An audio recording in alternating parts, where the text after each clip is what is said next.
જય શ્રી કૃષ્ણ મિત્રો, we are Gujju ચેનલમાં તમારું સ્વાગત છે। આજે આપણે ભાખરીની રેસીપી જોશું।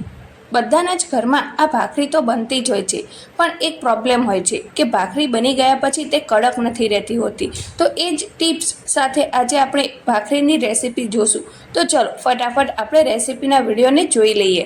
તો આ ભાખરી તમારી અત્યારે સ્ક્રીન પર દેખાઈ રહી હશે કે જો કેટલી સરસ મજાની ડિઝાઇન આવી છે અને સાથે જ કડક પણ બની છે અને એકદમ રાઉન્ડ શેપમાં બની છે। આવી જ ભાખરી તમારી પણ બનશે જો આ ટિપ્સ ફોલો કરશો તો।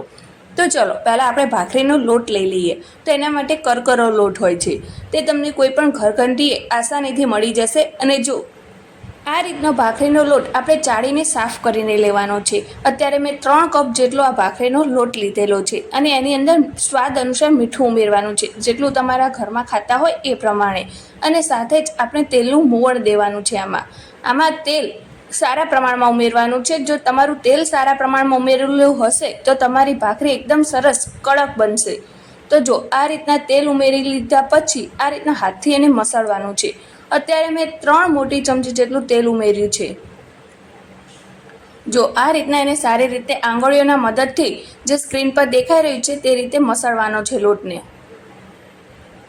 આ પ્રોસેસ કરવી બહુ જ જરૂરી છે। જો બધા જ લોટને સરસ મજાનું તેલથી આપણે મોવણ દઈ દેવાનું છે, ક્યાંય પણ કોરો ના રહેવો જોઈએ। અને જો આ રીતનું સ્ક્રીન પર દેખાય એ રીતનું મુઠ્ઠી પડતું તેલ આપણે અંદર ઉમેરવાનું છે, એટલે કે મોવણ દેવાનું છે।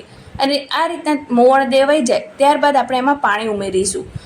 પાણી તમારે થોડું થોડું કરતાં ઉમેરતા જવાનું છે અને એકદમ કાઠો લોટ બાંધવાનો છે, રોટલી જેવો ઢીલો લોટ આપણે બાંધવાનો નથી। તો આપણે થોડું થોડું પાણી ઉમેરતા જશું એટલે એમાં વધારે પાણી ના પડી જાય। અને જો સ્ક્રીન પર દેખાય એ રીતના કાઠો લોટ બાંધવાનો છે, જો આ રીતનો। અને હવે આપણે સહેજ 1 ચમચી જેટલું તેલ ઉમેરીશું એની ઉપર અને એને સારી રીતે મસળી લઈશું લોટને આ રીતના। 1 થી 2 મિનિટ સુધી તમે મસળી લેવાનો છે અને પછી આને ઢાંકવાનો નથી, ઇન્સ્ટન્ટ જ આપણે ભાખરી બનાવવાની છે। આની તરત જ આપણે ભાખરી વણી લઈશું। તો એના માટે આપણે લોખંડનો તવો હોય એ ગરમ કરવા મૂકી દીધેલો છે અને આ રીતના એક લુઓ લઈશું। જેવી તમારે ભાખરી બનાવવી હોય નાની મોટી સાઈઝની એ રીતના લુઓ લઈ લેવાનો છે અને એને આ રીતના દબાવીને વાળવાનો છે, એટલે તમારી કોર સહેજ પણ ફાટશે નહીં અને એકદમ રાઉન્ડ ભાખરી બનશે। અને આ રીતના જો સ્ક્રીન પર દેખાય એ રીતના પાટલી ઉપર રાખીને એને હથેળીના મદદથી સરસ મજાનું પ્રેસ કરવાનું છે અને આ રીતના ગોળ ગોળનું તૈયાર કરવાનું છે જો। અને હવે આપણે એને વણી લઈશું અને આને એકદમ પતલી નહીં વણવાની, રોટલી જેવી આ રીતના સહેજ જાડી રાખવાની છે ભાખરીને।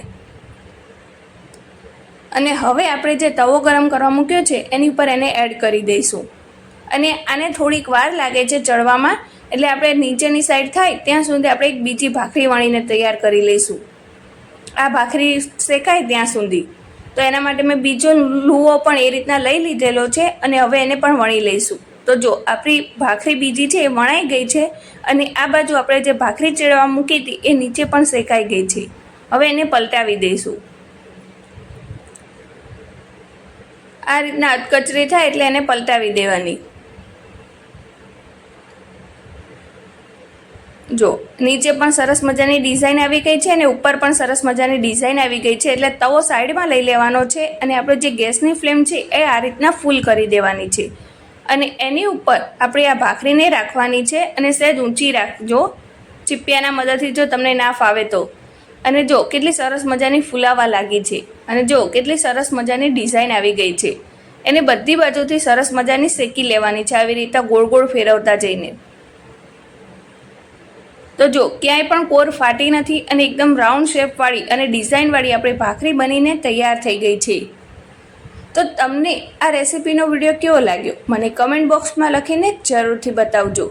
અને જો તમને આ વિડીયો પસંદ આવ્યો હોય તો તમારા મિત્રો વચ્ચે એને શેર કરવાનું બિલકુલ ના ભૂલતા। અને આગળ કઈ રેસીપીનો વિડીયો જોવા માંગો છો એ પણ કમેન્ટ બોક્સમાં લખીને જરૂરથી બતાવજો, એ હું તમારા વચ્ચે જરૂરથી શેર કરીશ। હવે જે આપણે બાકીનો લોટ રહ્યો છે એમાંથી બધી જ આવી રીતના ભાખરી બનાવીને તૈયાર કરી દઈશું। અને આ ભાખરી બની જાય પછી તેની ઉપર આ રીતના ગરમા ગરમ તમે ઘી લગાવીને કે પછી માખણ લગાવીને પણ ખાઈ શકો છો।